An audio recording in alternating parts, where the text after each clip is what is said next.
I know what it is. And I'm tired of living with a fearful mind and just building this prison around myself. You are the cause, you are the cure. This is it. My whole life is changing from here on out. I have to tell everyone about this. Man, I was the class clown, real thin kid that got picked on and bullied every year of my life, all the way up until 10th grade in high school. I would just learn to keep my mouth shut. I became really good at suppressing my emotions. So I was just used to just taking the beating realistically. And that whole thing was me learning to heal all those wounds, right? Like everything that happened to me as a child, not just the bullying in school, but other trauma that happened to me as a kid. Like my story would lead you typically to be the supervillain. And that's why I was like, you were the cause, you were the cure. Like now I finally realize like I'm the cause of why I'm so anxious all the time. It's not my fault what happened to me as a child, but it's all about what I do next. I was like, holy crap, man. All this anxiety that I've held on to, I've identified with it. So that's when I realized I'm the cure of that. I have to be able to take ownership of this. So like my company motto and my motto is you are the cause, you are the cure. Jerame, welcome to the Generational Health Podcast. Thanks for coming in. Good to be here. Yeah, man. You and I have been going back and forth for a while, trying to get you in here, and our schedules have misaligned, but I had someone refer me over to you, and then I think I just reached out to you on Instagram or something. But you're here local, you run breathwork sessions, a breathwork and wellness center. We'll get into that. But before we do, if you just want to take a second, introduce yourself, and then we'll just kind of dive into it. Yeah, I'm Jerame Mudick. Been born and raised here in Arizona. And I founded Reconnect Mind Body in 2020. And we've expanded quite a bit into teaching more about breathwork and the power of it, but also developing an app called Air Breath as well. And it's all kind of the same process, is to help people take ownership of their life, right? So like my company motto and my motto is you are the cause, you are the cure. It's kind of like holding up a mirror. So my whole life story is about learning to use your trauma as a superpower. All the things that happened to me in the past, learning to bring those and turn them into gifts, find the blessings, and teach other people how to do the same thing. That sounds awesome. I'm actually I've got so many like random questions I think I can pepper in through here. Shoot them. And you and I were just having a good conversation before this started. And so I think we just dive in, but I would love to know a little bit about maybe like your upbringing and what got you into this. I mean, I know you started your business in 2020, but tell me a little bit about kind of like who you are as a person, growing up, into sports, what you like doing, free time, religion, whatever, like just who's Jerame, and what got you into what you're doing now? Well, who Jerame is a follower of Jesus Christ. I'll tell you that much. That's right off the bat. My identity is found in him. My upbringing, man, I was the class clown, real thin kid that got picked on and bullied every year of my life, all the way up until 10th grade in high school. So I was that kid that you would see in TV shows that was quite literally held up against the wall by the bully, like pick me up off the ground. And that happened a lot all growing up because my brother was the coolest kid in school. He was the one who could literally beat up anyone. He was the ultimate athlete. And I was like the artsy kid. I was into drawing and painting and music and dancing. And like, cause I started popping, and doing hip hop dances. I was probably 9 or 10 years old. And anyways, it put me in a tough spot because then every time I had a bully, they'd always say, what is your brother going to fight your battles for you? So I would just learn to keep my mouth shut, which tailors a lot into my future, how it went, because I became really good at suppressing my emotions because I didn't want to tell anyone about it, knowing that my brother would actually go and beat these people up if I were to even tell him. And for me, I don't like violence, So to me, it's like, if I tell my brother, he's probably going to go hurt these other kids. So I was just used to just taking the beating realistically. And so as I grew up quite a bit, my mom, like I mentioned with my faith, my mom was hosting Bible studies, in our house and things like that. And it was all very centered around God. And, you're a kid, you don't even quite understand a whole lot, the teachings. And you go to church and just fall asleep there. It was never something I was super involved with. We go to church camp in the summertime, didn't even pay attention to it. It didn't matter what was going on. It was like, I just want to have fun. I'm a kid. And as I got older, it kind of came down to me learning to become who I want to be, and I started to express to my mom, hey, I'm not really into this church thing anymore. She's like, that's okay. Like we'll keep the conversation open. I'm not going to force you to go to church, but we're going to sit and talk about God anyway. And so we did, which is cool, because it kind of took a lot of pressure off. And as I started to get a little bit more into high school, and I started to lift some weights because I didn't want to be bullied anymore. And I became a big fan of Marvel stuff as I grew up, and Captain America was my guy. So Superman in the DC world, Captain America in the Marvel world. And of course, they're very similar characters, right? And I just cling to those guys. And I always had this want and desire to be just like them. Like there was no idolization of like this celebrity or this person or this sports person, because I played basketball like in summer and stuff like that. And I loved it. But my brother, man, he was the super athlete, you know, so like I kind of let him have that honor roll student, straight A's, super athlete, played everything, starter in all of it. And so to me, it was more like I kind of went into that, the supernatural side of things, you know, like, man, I just want to be like a superhero, you know?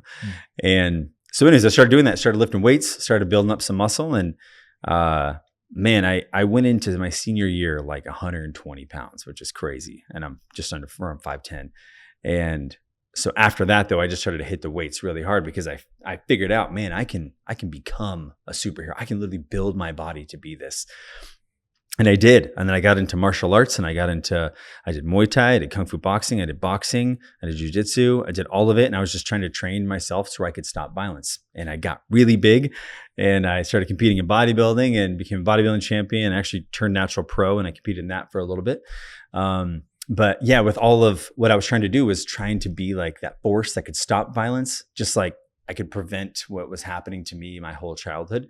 And so I did. And I got into a lot of situations where I was quite literally the guy stepping between two people ready to fight. And thank God that I was protected. There was a lot of sketchy moments, you know, like going out into the bar scene and clubs and stuff. And I never had any fear. And I think it's because I was pretty well trained at the same time, but I was usually the biggest guy in the room. And it's like another 25 pounds on me right now. And it was just like, man, I was strong and I was well trained. I would just stop. And it was just like, man, they were like, okay, yeah, well, you know, whatever. And just yell at the other guy and say, okay, it's done. And a couple of times you have to slam someone down or something to stop the violence. But it was like, I was stopping it by doing this, you know? And so in those early 20s is when I realized like, man, like I can be that. I can be Captain America realistically. And so I just kind of stayed with that for quite a while, man. And that whole thing was me learning to heal all those wounds, right? To where I was bullied for so long and I could have totally became the supervillain of the story. Like everything that happened to me as a child, not just the bullying in school, but other trauma that happened to me as a kid. Like my story would lead you typically to be the supervillain, where you would use that and you would try and harm other people. And thank goodness God was on my side and helped me see the light and the beauty and everything, because I've never been able to do that. And so once I got into the other side of this, I started to realize that, man, there's so much more to life. You know, it's all about serving people, you know what I mean, versus serving ourselves. And that's when I got into personal training and opening a gym and trying to find a way to help people with what I've learned along my path. And that's when everything really flipped. And I started to, I think it was probably about 23, 24. It was like I started to dedicate my life. Like I want to just serve and help people. And 38 now. And so that was quite a long journey of in the personal training world and doing as much as possible. And that's what led me into opening up Reconnect. Was I have a condition called EDS, and there's a wide range of those ones. And think of it like the extreme hypermobility, where like none of your joints have a stopping point. Like you stretch your hamstrings and you're like, oh yeah, it's pretty capped out. Like mine would just keep going until my hip dislocates. And even with my legs being huge as a bodybuilder, so it doesn't matter, just because like the collagen is quite literally like separated. So it becomes like Elmer's glue versus like super glue. And so I'd got into functional training and researching about fascia, how the human body works and biomechanics, and how the nervous system responds to said stimuli, and how our tissues respond to the proper amount of tension and compression. So that was like my world being consumed in that, but nothing got rid of the pain that EDS provided in my body. And that's when I started to step into like, man, I'm just so tired of waking up with this level of pain, because it just finally hit. Like, you know, you have like a point that you wake up, just like if you're fed up in any situation, like desperation hits and you go, okay, I need to make a change. And that's where I think it's Jim Rohn that says that one of the most powerful emotions that we can experience is desperation, because it forces change out of us. So I got desperate and I just started researching like, how can you heal this, right? Like people healing their bodies with their mind and stuff like that. And then I found Dr. Joe Dispenza and Wim Hof. And there wasn't a whole lot back on them, because this was like 2016, I think. So about 10 years ago. And so I just started reading everything I could online, doing the whole thing. And anyways, got a horse trough. My buddy Spencer and I got horse troughs. He got one, I got one. Went to the backyard, packed it full of ice water. I'm like, I hate the cold. This is like the craziest thing I've ever done in my life. Like, why am I going to purposely sit in this? So I did the breathing exercises, right? So that was my first introduction into actual breath work. And even the breath work alone was transformative for me. And after that, went into the ice bath for myself. And I made it as uncomfortable as possible, because I'm kind of that person where it's like, man, if I'm going to do this thing, I'm going to go all the way. I'm not going to half-ass it. And so it was probably it was 40 to 43 degrees outside. It was when Arizona would be like the colder little window of a few weeks. Mm-hmm. And underneath the stars, set the thing down, packed it full of ice, man. We're talking like the whole thing was full of ice. And then I poured some water in there to where hopefully it would turn into water. And I got in there and I filmed it. I filmed it with my iPad. And I also had plantar fasciitis that I was battling for about 10 months. And me being a movement coach, I just kept re-injuring it. And so you literally see me limping in the video. I'm like walking through the rocks with my slippers on, like limping into it. And I do a little prayer before I get in. I get in there and I melt every single piece of ice that's inside that tub. All of it. Like it was completely just water. And I was just grabbing the ice. And I just unlocked this part in my head to where I was visualizing that I was healing every cell of my body. Like as if the Holy Spirit was just sending electricity through me and I was just connecting it. You know what I mean? It was like the coolest, like superhero type of feeling of like, man, this is like Dragon Ball Z stuff. This is what they feel like. And it worked. Then I was scalding hot in that water. I'm like, how's this even possible? Right. So then I got to the point where my hands, like my bones were aching. So I said, okay, maybe I'm done.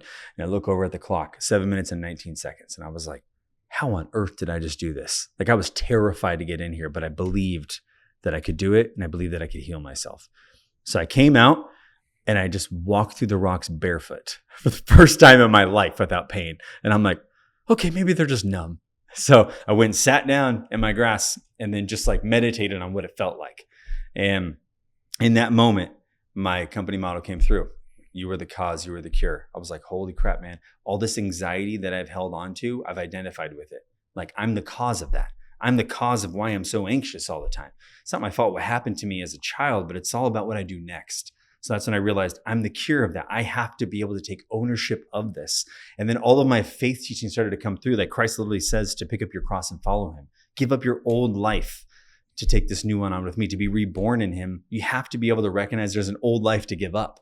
And that's why I was like, you were the cause, you were the cure. Like now I finally realize like I can actually follow him now because I see the old life. I know what it is. And I'm tired of living with a fearful mind and just building this prison around myself. So that all this like revelations is happening inside of my mind of full ownership, mirror in front of me. And I'm just blown away like, this is it. My whole life is changing from here on out. I have to tell everyone about this.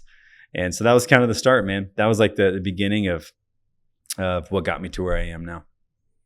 Man, that's awesome. I had a lot of thoughts as you went through that story because I've done my own ice bath routines, and the very first time I ever did it, I feel like I experienced something similar to what you did.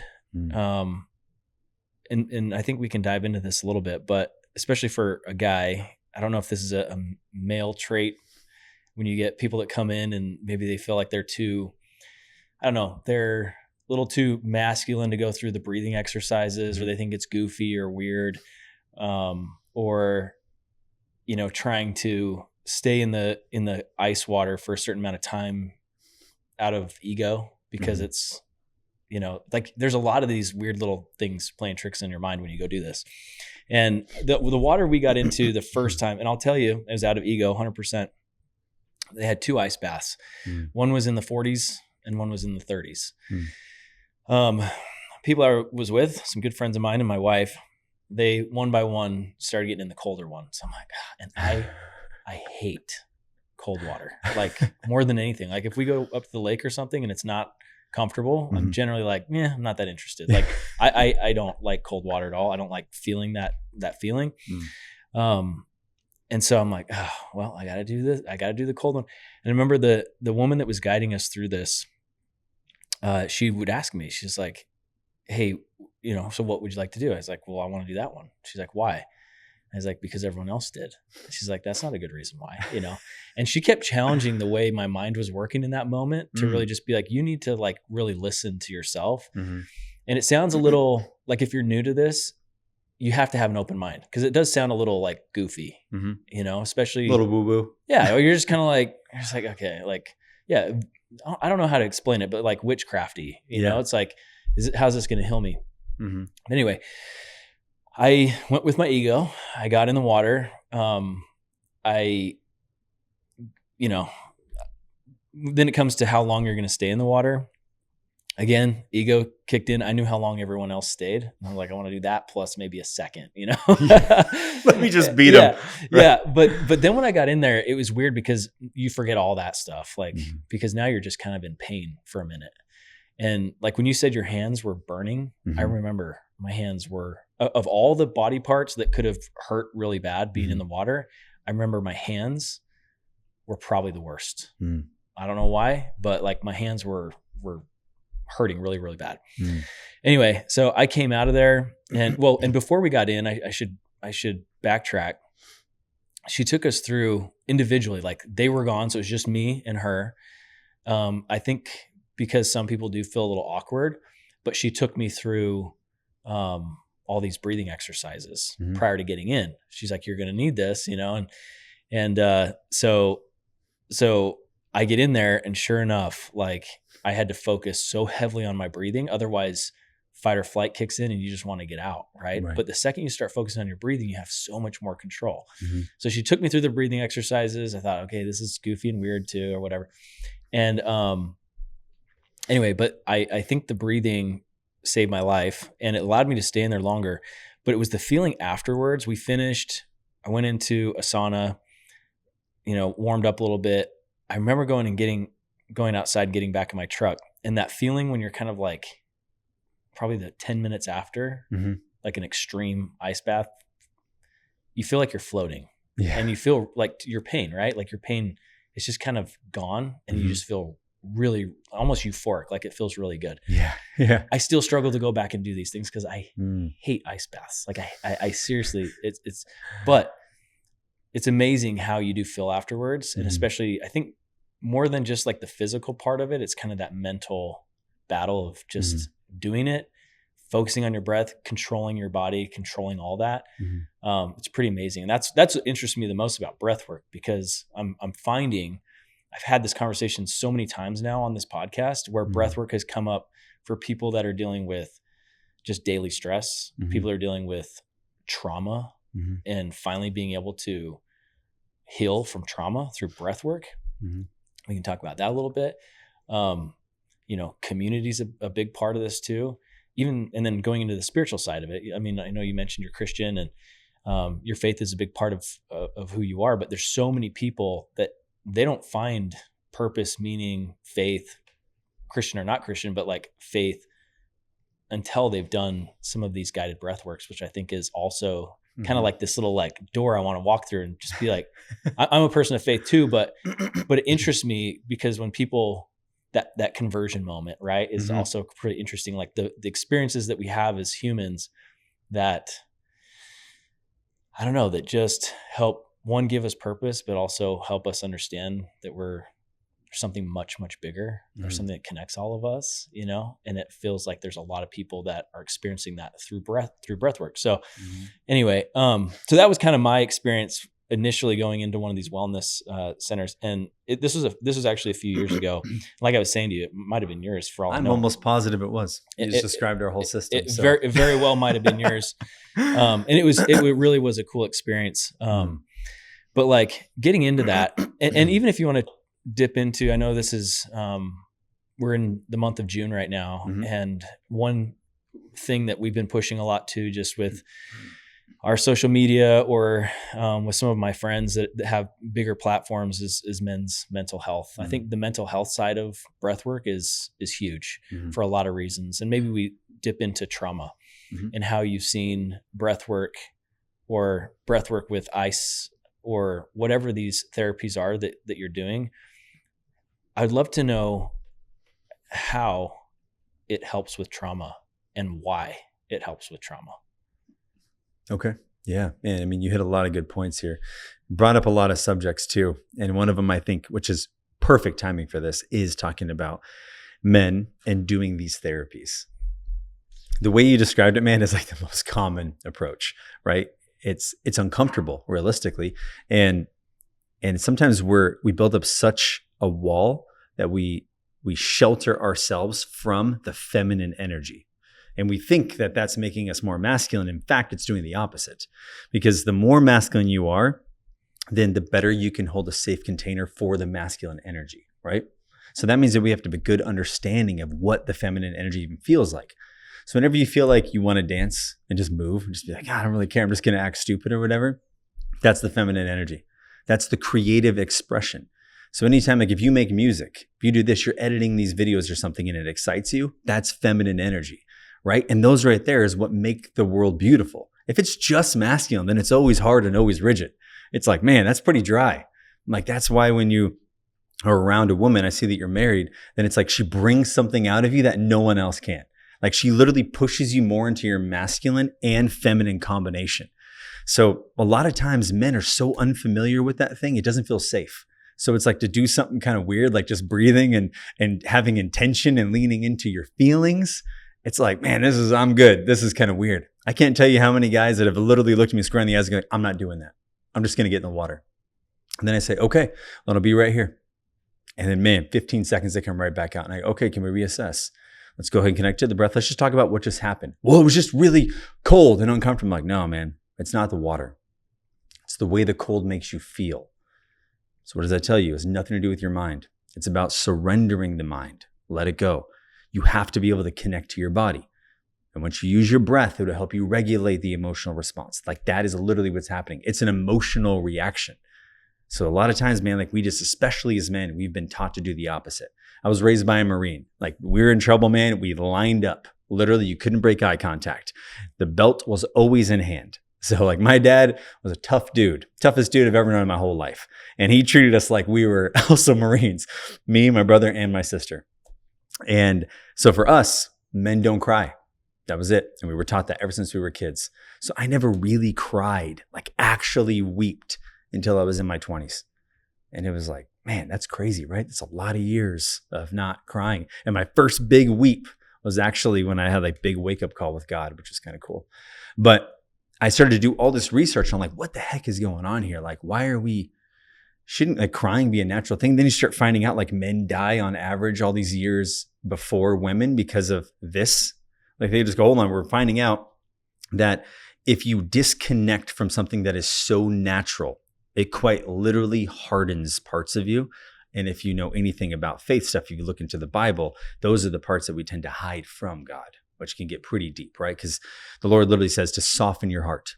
And we know, even if you're not a follower, that's good advice, because then that softening of the heart allows you to forgive people, allows you to find gratitude for everything. Like, hey, man, this isn't happening to me. This is happening for me. Like, that's what allows for perspective shifts to happen. So when you start opening this door to men, especially for men's health, man, it's like the ultimate freedom. Because then it's like, holy crap, I don't have to live within these confines that I created, or that maybe I learned from my father or my uncle or my big brother or whomever, or all these guys I hung out with and how they were. And I adopted those same behaviors, because you can't even carry that into a healthy relationship. It turns into this massive disconnect gap. And it's like, man, your woman wants to feel safe at all times so she can be her most genuine self. And if you were hardened all the time, then she can't. There would be a gap all the time. And then you're trying to figure out, man, I don't know what's going on with her. Well, if you just sat and listened for a second and talked, and talking about your feelings, man, it's a little unfamiliar, right? But when you went through that guided experience, and I'm telling you, I'm positive you were at my center, which is kind of cool. In that moment, it felt unfamiliar, because it's like, hold on a sec, this is super weird. Why am I? Mainly because that moment mainly was only intimate in your relationship, right? Not amongst other people. It's possible, right? So man, we have a lot of men that come in there. Like, if we can get them to just drop one layer of protection, it's like the freaking floodgates come out. It's like, holy moly, man. Like, how many men that I have had, once we get them to that point where they were bawled their eyes out in the ice bath. And it's like, what just happened? And I'm like, you decided to stop suppressing. Like, welcome back. Like our mission is to guide you back to yourself. That's the whole Reconnect mission. And it's literally for those moments to help you pick those pieces back up. Because I can look at my own story in my own life and I can say that every time something happened to me, every time that I snap back and let the trauma rule my decision making and like that my circumstances consume me, I lost a piece of who I really was. I hardened up, pulled away from God, pushed people away from me. And at those moments, and you just go like, man, why the heck did I do that? It was just learned conditioning, right? Safety mechanisms we develop. And so that's why things like breath work is so powerful on opening those. You talked about kind of want to open this door. It opens the door because it's directly connected to your nervous system. And your nervous system has a mind of its own, registering all of these subconscious programs of every single traumatic moment that made a negative impact on the system. Now it knows how to defend itself. So like that's what's so interesting about using breath work is because it's like a gentle approach into this whole field of everything. It doesn't mean you even have to even know what it is. You just have to let it process. Maybe you've ever heard this before where it's like, learn to witness emotions, like just witness it as it comes by. So this is like the practice of becoming the observer. So think of it like you're in a room and all these people are around you and it's nothing but chaos. And then you become calm and you just start observing and you're like, why is everyone so crazy right now? Now, all of a sudden, your grounded presence is going to start impacting someone around. Someone's going to take notice, right? And it's like, okay, what was going on? And then you can now be the calm that in the storm, and you can literally impact the whole room by being that calm. You can just raise your voice for 1 second, and everyone will stop and look at you. So when it comes down to our nervous system and how it responds to all these things, it's learning to use those tools on how to be grounded. Unlock that door to the inside that has been completely locked shut, shaded, can't even find it. Breathwork is like this gentle welcoming into it and not even needing to know the reason as to why it is there. Learning to observe and witness it is now giving you the freedom of expression. I know that was like a big mouthful, but it's as simple as taking away the power of the thing. So the thing could be a word someone said to you that stuck with you forever, right? Like, you're an idiot. Yeah, man, I'm an idiot, man. That's why I did that. If someone says that, you know someone said it to them and it is stuck with them forever until they finally give themselves a chance to release it. There's an attachment to that identity. So breathwork gives you this gentle opening. You can break the attachment. Let yourself feel, holy moly, I need to forgive that person. That's all it is. I just actually need to forgive that person. And this is what's so cool about, again, like you can, I tell anyone, like I actually had a conversation a week ago where I was asked, like, where do you get like all this wisdom to talk about these things? Or like where you feel like you're uncertain about life and where do you go? I said, the Bible. They looked at me like I was crazy. What? Like they did not expect that answer. And I was like, I'm telling you right now, everything that you hear in a podcast, in a book and all that stuff, for all this amazing wisdom that changes your life, it's already in the Bible. And people say, what? That's crazy. And it's the truth, as you probably know. And in that, like forgiveness, like the Lord says, if you do not, like you can't come to him for unforgiveness, right? You won't be welcomed into the kingdom of heaven. And again, you don't have to be a believer to think this is good advice. It's like, go back and forgive your brother and then come back to me. And we all know that forgiveness, when it is given, it's a gift for yourself for freedom. Like the attachment's gone. That is where breathwork itself can give you this opening to do one of the hardest things possible in a gentle way. And that's to find forgiveness. So one thing that I think is really interesting when we go back to the word trauma. Mm-hmm. So I'm sure there's people that come to you for breath work because they're trying to resolve something. It's probably pretty intentional. And I was doing a little research on this, but because I'm trying to understand the science behind it too, where I'm like, why does this work? Like, how does this work? And one thing that came up that I thought was interesting was kind of the connection with your psychology. So like if you go to a psychiatrist and you're going to therapy and you're talking through everything, that's really just the mind, right? Mm-hmm. That's the mind interpreting things. But the part about breath work that gets really interesting to me is how trauma gets trapped physically. Mm-hmm. And it's trapped. Like you talked about like suppressing it, mm-hmm. hiding it away, tucking it away. And yeah, you can talk some of that out.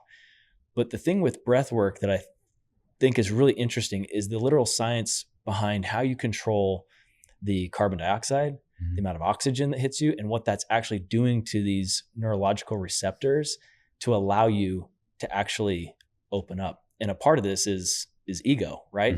As you flood your body with oxygen, it opens up, I don't even remember what it's called, but it opens up certain parts of your nervous system that allow you to suppress your ego so that you can be vulnerable enough to actually like confront the trauma. Did I say that correctly? Yeah, pretty much. Think of it like this. When there's more oxygen supply, everything's better. Yeah. Like think about it like if someone's not breathing very well, where they're at in a heightened state. Some people have more oxygen and better tolerance to CO2. They're going to be more likely to be in the parasympathetic nervous system, which is the rest and digest. Yeah. And think about it. If someone's in rest and digest, they're more likely to be authentic. And that authenticity is what allows someone to feel safe. Like that's truly where, like, if you look at it from, you take the science part, right? Like as in, think of it as the better your tolerance to CO2, the better the oxygen delivery and the better the stress response. So CO2 is the catalyst to help deliver oxygen. And so the better that tolerance, again, the greater the oxygen delivery, the calmer the person's going to be, right? Less stress is on the nervous system and less stress is on our throat, on our tongue, using our voice. And that's where, like, for example, if you're a public speaker, you're getting on stage or something, you should do some breathing exercises beforehand. Breathing exercises that help with building up CO2 and where it makes you feel like, I'm hungry for air. And then learn to breathe calmly, do the whole thing. Because then boom, you get like a boost, not only of nitric oxide, which is going to open up your pathway to breathe, which is going to ease your nervous system a bit, but also boost that oxygen delivery. And now your brain responds differently. So again, it's like deprive it of oxygen, the person can't think straight. Like that, just make that as simple as possible, right? More oxygen, you're more relaxed and you're able to think straight and you can be more authentic. So that is like the simplest way to put it, that yeah, all this cool science stuff happens, but man, like that is what shifts someone entirely, is like, that is what makes them feel okay with even just speaking, you know, because what you're describing with like the talk therapy is that it's all just in the mind and like they need something more somatic, and that's in the body. It's like the expression of the body. When you're starting to do breathing exercises, and if you can unlock even just a little bit of creativity, right? Like if it's just like visually see the expansion in your body, right? Like feel the openness of the chest as it comes in, like as you're talking someone through the breathing, you're getting them out of here and getting them into here. And the more that we can get them into this, then now the healing can actually take place.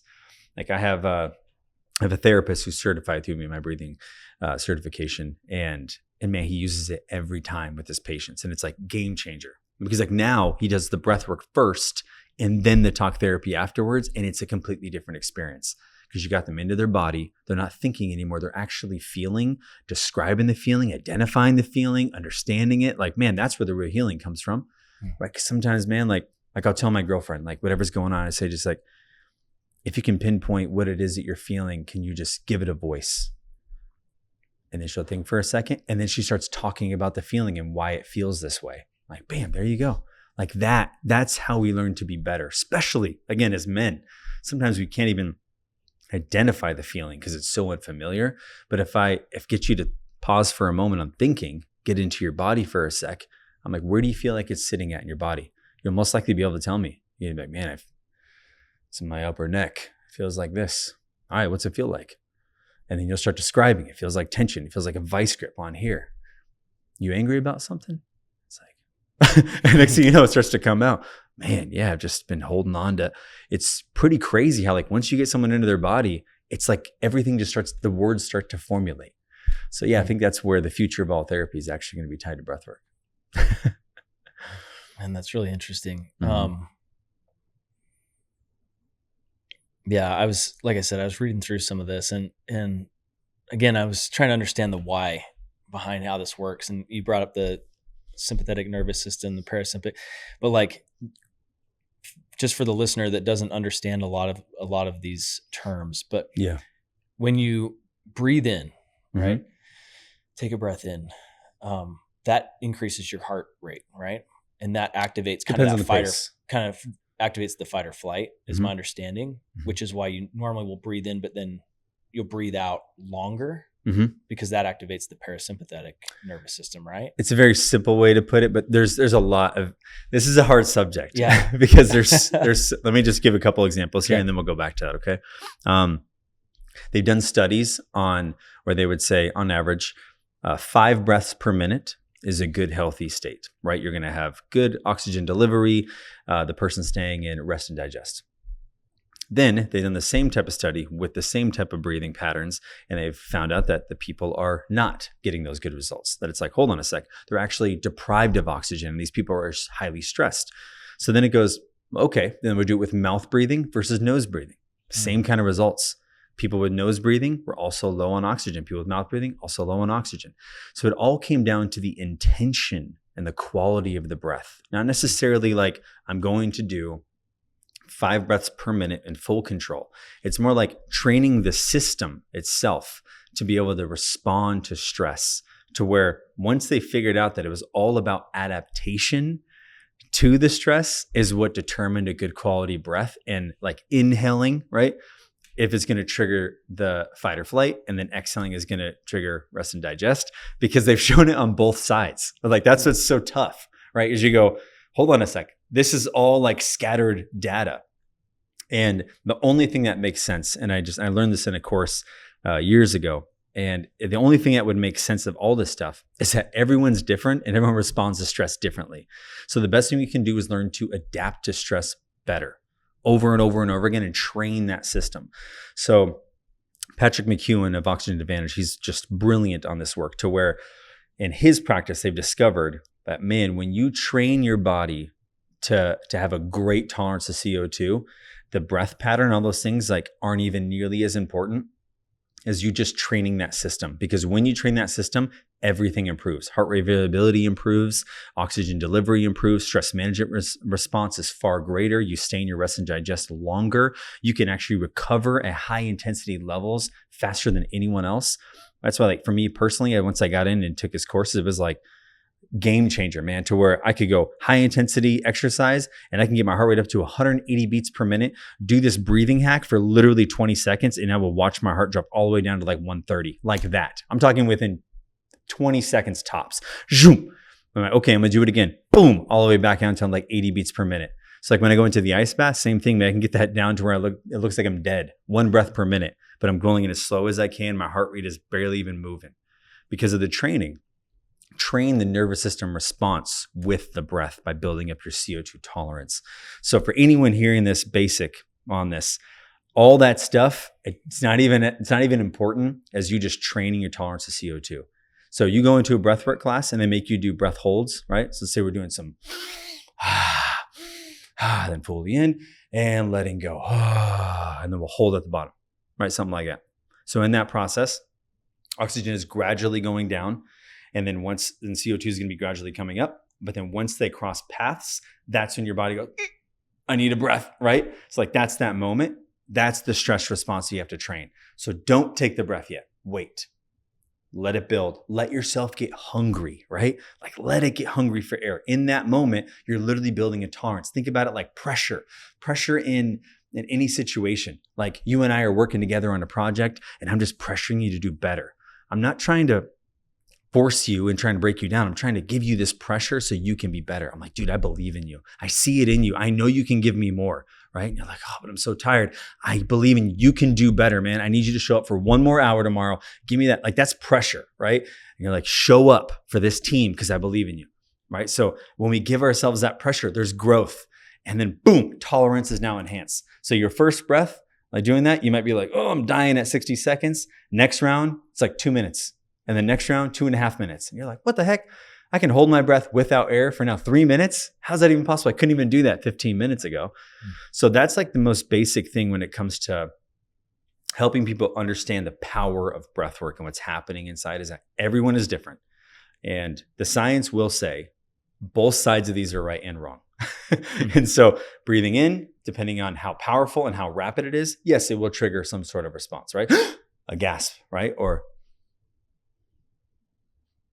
I can take a 15-second inhale. Do you think it's going to trigger my sympathetic? Not so much, right? The body's just getting prepared. But if you train it to respond in stress, then it's not a jump, like like a gasp, right? So we just know that those are things that are natural occurring things for us, all like prepared for survival and safety. Does that make sense? Yeah, I'm actually thinking through even times when I was maybe teenager. Mm-hmm. I don't know if you've had this experience, but like sometimes I wonder how much of this is also natural. That Mm-hmm. like as we get older, it becomes less natural because of our surroundings or something. But as a kid, I remember laying in bed at night. Sometimes like you become uncomfortably aware of your heartbeat, and you're just like, and it kind of is beating fast, and you're just like, what the heck, And I remember doing breathing exercises as like a kid to go to sleep because I knew like it was beating too fast. And I was like, and so I remember I'd take a deep breath and I'd just like exhale really slow because I knew I could control my heart rate and make it slower to where it was supposed to be. And then I'd fall asleep. And I remember that happening a lot. So I wonder if a lot of these things are like we innately already know how to do it, but we sort of get bombarded with stuff and we forget how to control our breath. But I was just, as you were saying that, I was just thinking about that as like a kid that I used to do that. It wasn't purposeful. It was just like, it was like the natural way I knew how to calm down a little bit. I don't know why my mind was racing, or it's probably thinking about, my girlfriend who's my wife now. Oh yeah. Yeah. So right. maybe that's what it was. I don't know. But I remember having to like physically like slow my heart rate down and like calm down so I could go to sleep. Totally natural. Yeah. Right? It's kind of cool. So maybe like just on the trauma bit, and I want to get into just everyday stress and some other things, but okay. Are there any stories that maybe you could share with the listeners for those that might be, maybe they've been going to therapy for a long time. They've been working through some stuff. They're dealing with loss. They're dealing with maybe struggling with self-love, trauma as a child, whatever it might be. And they've been working through it for the better part of their entire life. Yeah. Are there any stories that you could share from your experience working with all these people that come through your breathwork sessions where you've seen massive change in people that have been able to actually confront their trauma and really begin to heal from it? Yeah, man. One story sticks out right away. It was actually in my early part of my career as well. And to me, it was getting into breathwork. I knew how serious it could be because I did a lot of research and practiced on myself, and I felt all the emotions that can be exposed and how scary that can feel, you know what I mean, to really go inside. And so that's where I started to develop all this motivational talk for myself, like to inspire myself as I go through the process. Because I learned like my first step into breathwork was with Wim Hof. And if you know anything about Wim, it's not very emotional. It's more like empowerment, you know what I mean? Of like, you can heal your body, breathing in, letting go, Yeah. And so it's all very like, there wasn't a whole lot of emotion anywhere. And so I started to just play some of my own music and go into my own thoughts on things of what I would use to try and inspire myself. So anyway, so I started to use that, which helped me open up the doors to these stored emotions. So when I teach breathwork, I use all the same talking, right? It's like a way I've just discovered over all the years. I've been now teaching for 6 years. And so I've been doing the practice itself for 10. And so I've worked with thousands of people, traveled the world, done the same thing, helped there on retreats here and there, and I've just learned a lot, about like, man, we can say certain things that will really either soften someone or harden someone. It's such an easy thing when you start to work with a lot of people. You realize, okay, it's all about how we say something sometimes. And so I learned that, and I started to teach that into the class. And so probably about the first year and a half into teaching, I can't remember what the class was even about, but I just prayed before class that God will just guide my tongue. And I just talked about so heavily about forgiveness. That's all I can remember. And this woman comes to me after class, and she just, like, you could tell she had a hard time in class. There was a lot of crying, a lot of, you can let everyone know, like, it's okay to move and shift your body if you need to, move to the side, give yourself a hug, whatever, just stay with your breathing, right? Think of it like the breath as like the lifeline as you go through it. And after class, so I went to her and talked to her, and she was just like full of joy though. I'm just like, what the heck? Like this woman was crying so hard. And she just shares with me, she's like, for the first time ever, I went back in time and saw myself as a child. And the man who took advantage of me as a child, I forgave him. I literally forgave him. Like I saw my childhood self forgiving him. And then I went and held my little self. And I've never felt so good in my whole life. Like over 20 years of therapy could never do this. And I'm just thinking, this is incredible. This is groundbreaking, life-changing stuff. You're like, that is transformation right there. Like that's the hardest level of forgiveness you can possibly have. Someone who took advantage of you as a child like that, and to physically go back inside like that and forgive that person, and then go and hug your younger self and say like, it wasn't your fault.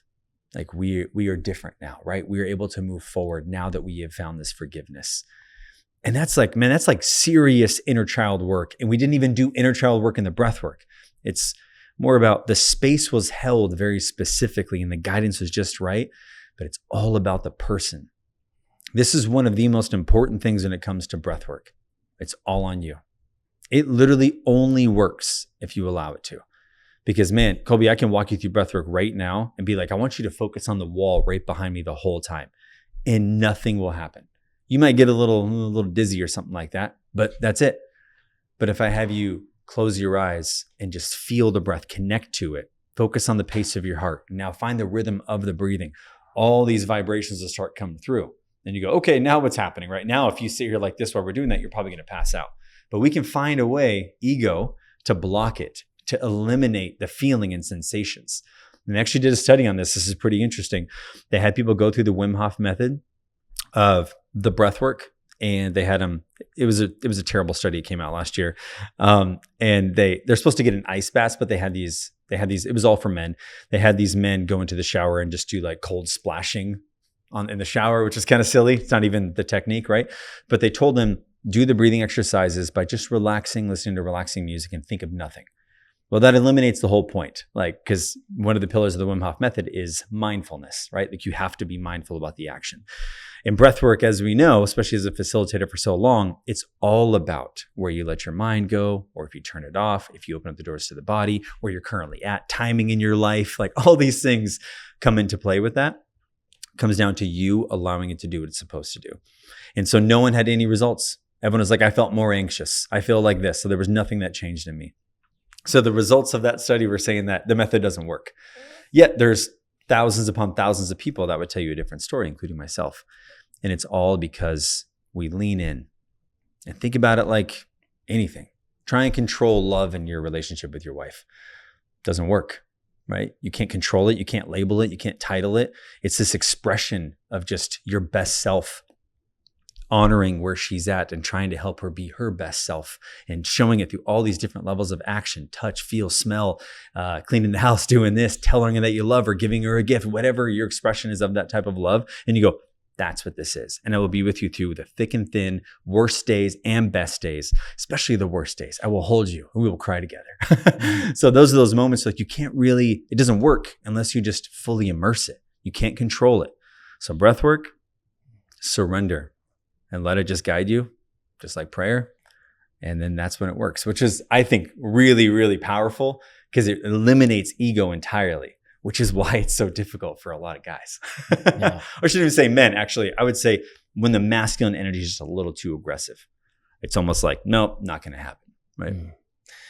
Well, and this is where you kind of, especially with that example of that person that was able to go back and forgive, as a child. Yeah. Person that abused her, and then give herself a hug as a child. Mm-hmm. I've heard similar experiences from other people too. But this is where that unique crossover where you can talk about whether it's spiritual, religious, but it's almost like a psychedelic experience, like a non-pharmacological psychedelic experience, right? Some people turn to other things. We've talked about ketamine and, guided, some of these other guided, treatments that are out there, which have really helped a ton of people with PTSD and just mindfulness, right? Being able to go like see perspective differently. Mm-hmm. But what's really interesting about breathwork is people are getting there just through breathwork without any of these other things. Mm-hmm. And I don't understand how that's unlocking that. Like how does the brain dive that deep into it where you almost have like a psychedelic experience? I'm sure you've seen, I mean, I've heard stories of people like just full on just crying, shaking, having visions, things like that. Yeah. Seeing themselves differently, seeing other people differently. Like, what is that?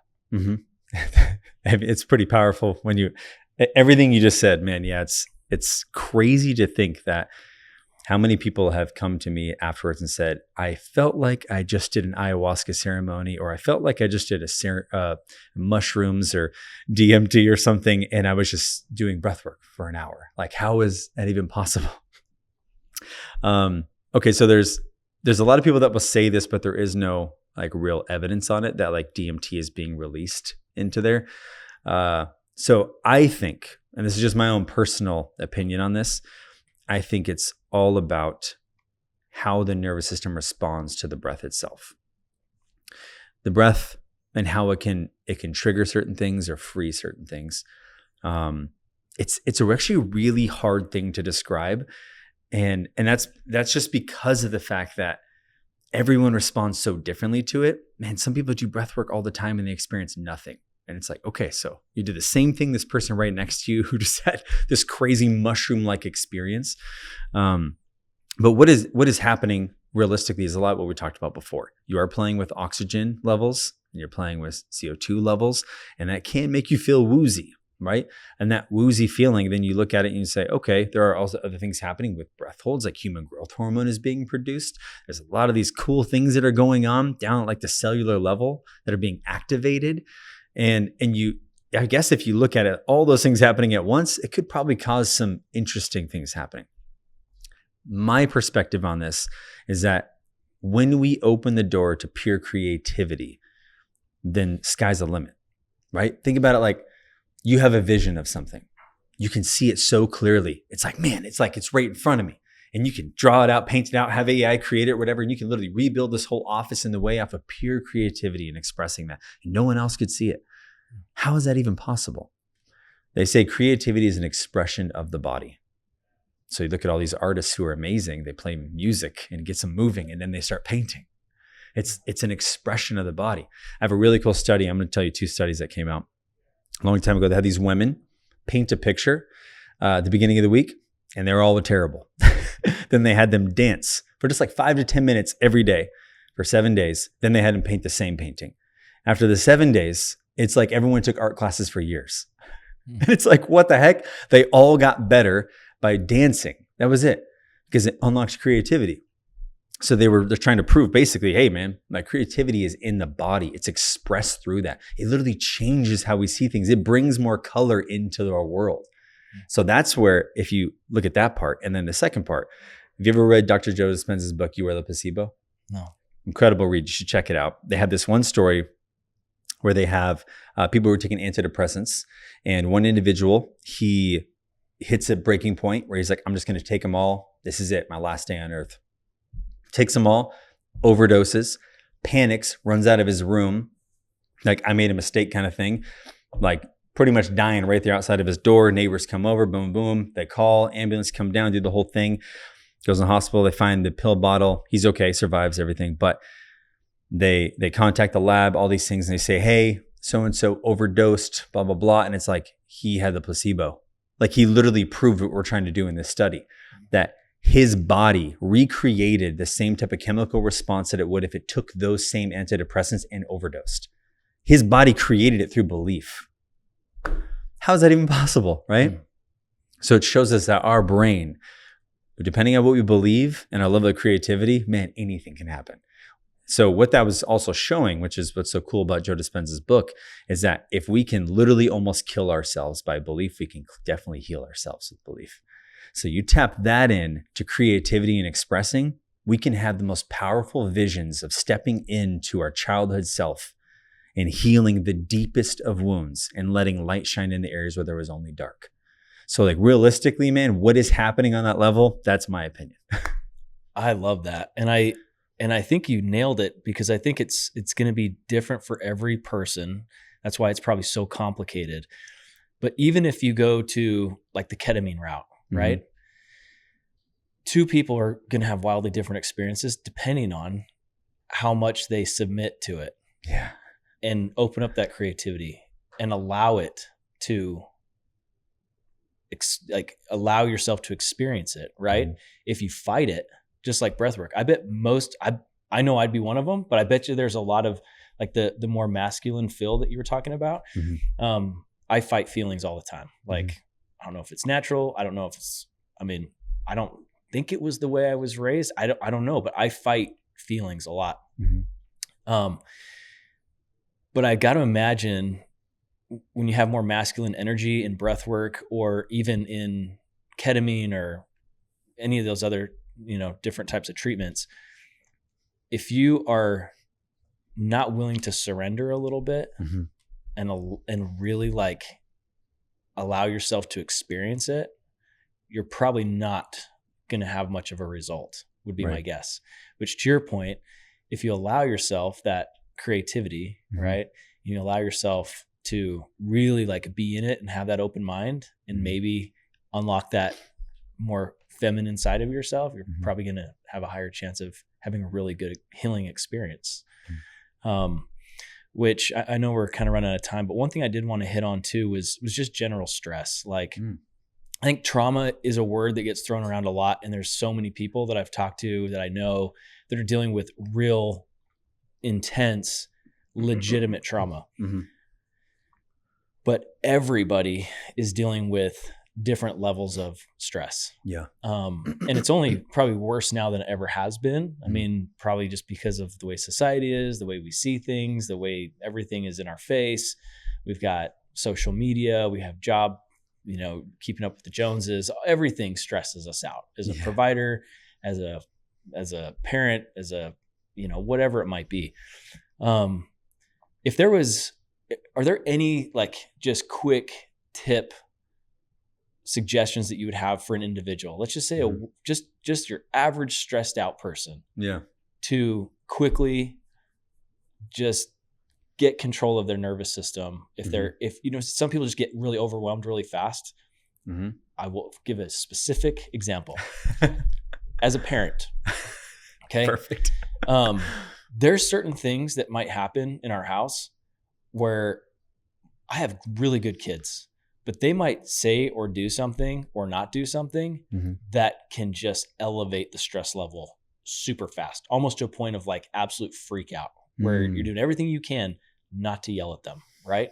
You love them. You don't want to yell at them, but sometimes you feel like that's the only way they're going to respond to you is if you verbally let them have it. Yeah. In that scenario, which I think most people can relate, whether it's at work or other places, they get those feelings. Is there like a quick breath work or something that you would recommend that everyone should be able to do quickly just to reduce that stress and really take control of their nervous system? Yep. It's the most common one that you've probably done a million times. And you don't even realize the value of it. Have you ever shot a gun before? You exhale long and then you pull the trigger. Same thing. So think of pulling the trigger is the words that need to be spoken. So we inhale through our nose and we exhale long.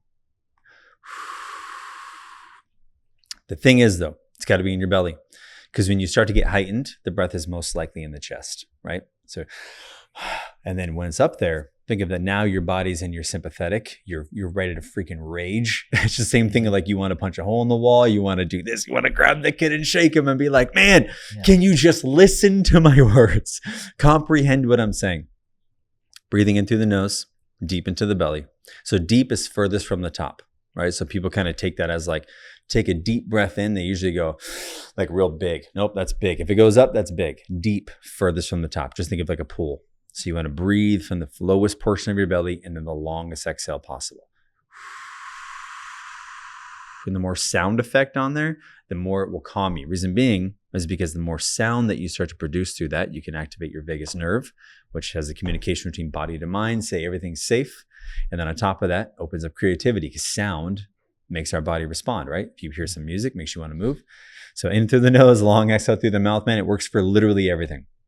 I have helped people with having full-blown panic attacks where it feels like the end of the world. I'll use that breath. It's like if I got a little kid who's throwing a tantrum, if you can breathe with them, I have legitimately helped kids 7 years old do that exact breath. Super simple. Parents, bosses, employees freaking out, any of it, man, it is like, it's the secret sauce to everything. No, I love it. Thank you. That's the easiest one. Yep. We'll use it for sure. I know we sometimes do, you hear like people sigh, I think that's a way of just naturally just being like, but to be mindful about it and intentional about it, especially like teaching our kids, I think that's a big deal. Is there anything that we haven't talked about that we should have? That's a good question.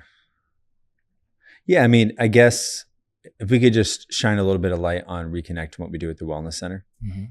Like I said, pretty positive it was where you went. But I want to highlight something that I think is massively overlooked in this field, and that is the support and guidance that you received. If you and I were going to go to the gym and you were going to work out by yourself, we'll say, you're like, yeah, I got my last set on chest press. I'm going to press the 90s, right? Because I feel comfortable going for 6 on those. And then we're training together. I'm like, no, man, go for the 100s. I got your spot. You're going to go, okay. Why is that? Safety. You feel safe. I trust that this person's got my back. I can instantly go further because I have the right support. Here at Reconnect, man, like that's what we're all about, is holding that container so you feel safe to go further.